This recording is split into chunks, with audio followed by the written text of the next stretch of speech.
खरं तर आज मी एका खास ठिकाणी जेवायला आलेलो आहे, चाकणमधल्या तळेगाव रोडच्या गणेश लंच होममध्ये. आणि या सगळ्या कुटुंबाचं एक वैशिष्ट्य आहे, म्हणजे तुम्ही जर आतमध्ये बघत असाल तर खूप झटपट किंवा खूप तामझाम अशातला कुठलाही प्रकार नाही.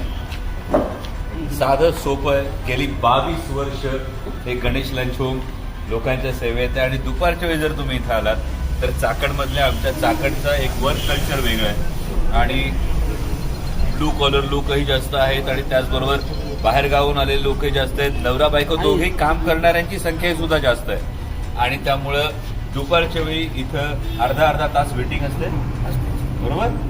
आणि हे गणेश लंच होमचे सर्व आहेत जगन्नाथजी नाणेकर.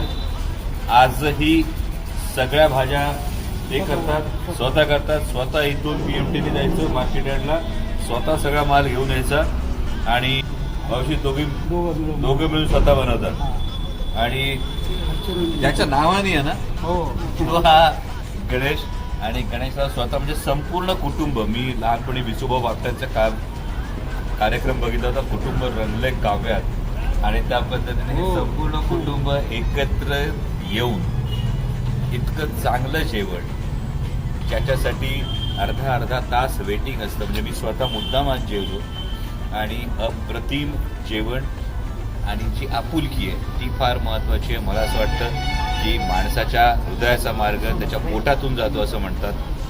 नाडेकर कुटुंबियांनी चाकणकरांच्या काळजाला गेली 22 वर्ष हात घालतात. मनापासून धन्यवाद. आणि स्पेशालिटी आहे या गणेश लंच होमची मशरूम बिर्याणी.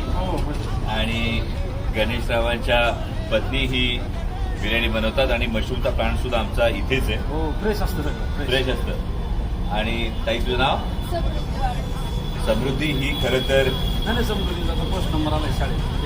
जगन्नाथरावांची नात आहे आणि 90% मार्क्स मिळवलेत आणि त्यांनी कौतुकाने सांगितलं तिला सुद्धा सगळा स्वयंपाक येतो. एक सक्सेस स्टोरी, एक अव्याहतपणे 22 वर्ष आई वडील जे काम करतात आणि त्याच पावलावर पाऊल ठेवून मुलगा आणि सून हे सुद्धा तेच काम करतात आणि हे करत असताना एक यशाचा मापदंड उभा करतात. यासाठी मानाचा मुजरा.